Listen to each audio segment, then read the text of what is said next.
का जो पारायण का प्रश्न उत्तर का कार्यक्रम चल रहा था व्हाट्सएप लिंक पे, डिफरेंट लैंग्वेज में लिंक गया था। उनको क्वेश्चन आंसर के जो आंसर देंगे उनको सत्कार, उनके पारायण प्रचार प्रसार कैसे होगा, इसीलिए उन्होंने सोच रखा था प्रश्न उत्तर का। तो मैं बहुत बहुत धन्यवाद देना चाहता हूँ, इतना अच्छा सोच है उन्होंने क्वेश्चन उनको बनाया है। थोड़ा मैं रविंद्र जी को तो पहले तो हमारा साई सेवन को वेलकम करता हूँ और उन्होंने बताएंगे उनको सोच कैसे आया। नमस्ते, ओम साई राम। मैं रविंद्र जोशी। पिछले साल मेरे दिमाग में आया कि सब लोग साई चरित्र पढ़ते हैं, लेकिन साई चरित्र का अध्ययन भी होना चाहिए। साई चरित्र में जो साई बाबा ने शिकवन दी है, मतलब जो तत्वज्ञान बताया है, तो उस तत्वज्ञान को सभी साई भक्तों ने डीपली अध्ययन करना चाहिए और उसको जीवन में उतारने की जरूरत है। साई चरित्र ये जो ग्रंथ है, ये सिर्फ अध्ययन करने का या पढ़ने का ग्रंथ नहीं है, ये जीवन में उसकी जो शिक्षा दी गई है बाबा ने, तो शिक्षा को अपने जीवन में उतारने की है।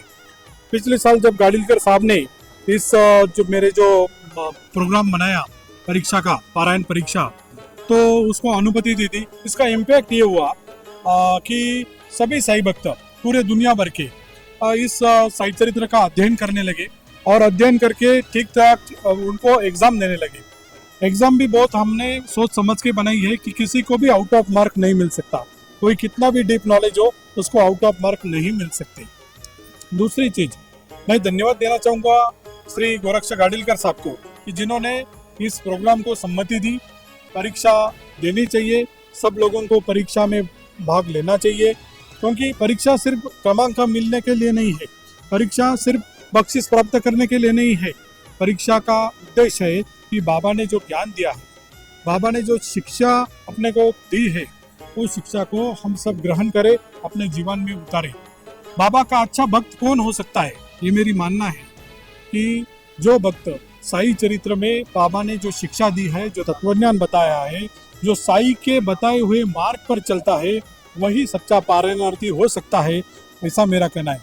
बाबा ने 19वें अध्याय में अपने एक ओवी में बताया है कि पारायण का पूरा सिर्फ पढ़ने से कुछ नहीं होगा, पारायण का अध्ययन ठीक तरह से होना जरूरी है, उसको समझना जरूरी है। रोज एक अध्याय पढ़ने से अच्छा है रोज आप 10 ओवी पढ़ो। साई चरित्र एक ऐसा यूनिक ग्रंथ है, अगर आप देखोगे तो ऐसा ग्रंथ दुनिया में क्यों नहीं है, इसका एक वजूद मैं आपको, एक कारण मैं आपको बताता हूँ कि हर एक अध्याय में जो ओवी है उसको 4 चरण है, और जो पहले 3 चरण जो है उसमें लास्ट का जो अक्षर है ले ले ले, समझो ले ले ले आ गया, तो चौथे चरण में ओ ले बीच में आ गया है। तो ये जो हेमाड पंत ने जो रचना की है साई चरित्र की, लगभग 9300 से भी ज्यादा ओविया इस साई चरित्र में है। ओवियों का जो निर्माण किया गया, उसको एक छंद के रूप में, उसको एक पैटर्न के रूप में डिजाइन करना, ये बहुत बड़ी उपलब्धि है। और ऐसी उपलब्धि कितने भी चाहे संतों के आप पढ़ो, रामायण पढ़ो, महाभारत पढ़ो, ऐसी रचना आपको कहीं नहीं मिलेगी। इसलिए मैं हेमाड पंत जी को नमन करता हूँ, और ऐसा साई चरित्र ग्रंथ उन्होंने बनाया कि जो दुनिया में कोई नहीं है। एक चीज और बताना चाहूंगा कि हेमाड पंत ने जो साई चरित्र लिखा, पहले वो दासगुनु महाराज लिखना चाहते थे, लेकिन दासगुनु महाराज जब बाबा के पास आए तो बाबा ने ये समझा कि इन्होंने बहुत सारे संतों का चरित्र लिखा है, बहुत सारे ग्रंथ लिखे, तो मेरा ग्रंथ और मेरा चरित्र और दूसरों का चरित्र, इसमें बहुत सारा पैरेलल हो जाएगा, उसमें फर्क नहीं रहेगा। इसलिए हेमाड पंत लेखक नहीं थे, लेकिन उनको ये आदेश मिला, साई बाबा का आशीर्वाद मिला, और बाबा ने हेमाड पंत को बताया कि आप नहीं लिख रहे, मैं लिख रहा हूँ। और इसी वजह से ये साई चरित्र का निर्माण हुआ, और इसीलिए ये साई चरित्र यूनिक है। हेमाड पंत ने साई चरित्र के अलावा कौन सा भी ग्रंथ नहीं लिखा, सिर्फ साई चरित्र लिखा है। इसलिए साई चरित्र को जानना, समझना, ये बहुत बड़ी जीवन में उपलब्धि है।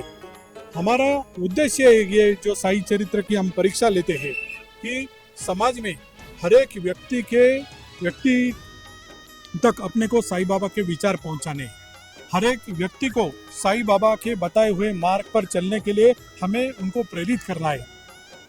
एक इंग्लिश में कहावत है, यू नो लाइफ, और no Sai, KNOW Sai, KNOW life.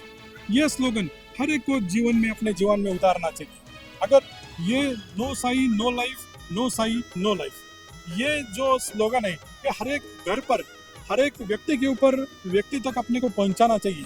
और इसी तरह से अगर हर कोई साई चरित्र पढ़ेगा तो हर एक का जीवन का उद्धार होगा। धन्यवाद। Om Sai Ram, thank you. Om Sai, thank you.